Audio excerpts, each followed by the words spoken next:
Let's talk about sanding our dice. If you're going to sand a set of dice, I recommend getting this set of papers called Zona papers.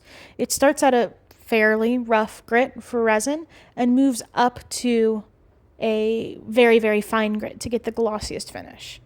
I like to sand on a piece of glass because that makes sure that you are sanding on the most flat surface possible. That way you're not going to get any bumps and you're not going to sand unevenly.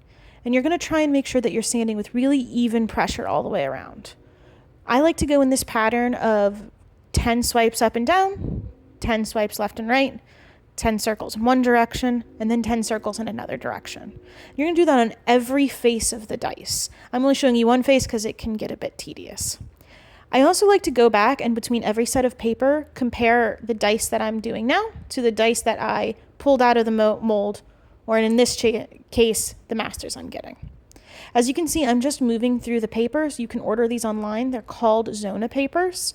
And just make sure you keep them in the order they come in the package, because that way you never have to worry about, well, does this one come first? Does that one come first? And ruining the work that you've spent so much time on. I would also highly encourage you to make sure you do this with your dice before you make your molds. If you have really shiny, smooth dice, the chances of you having to sand every face when you demold them is reduced greatly. Now, on this next Zona paper, what you have to be really careful of is which side is up. I recommend when you get the paper, mark the back with a Sharpie or a marker or something, because both sides are very, very similar. And if you're going to do that, you'll sometimes end up sanding on a side that doesn't have any grit. Now, the last step I like to do is to use some kind of polishing compound, and it can be as simple as using a headlight cleaner.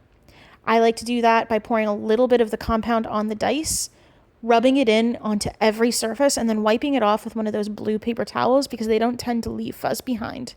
And you can see how much clearer the dice is than when I started working on it. And now it's ready to mold.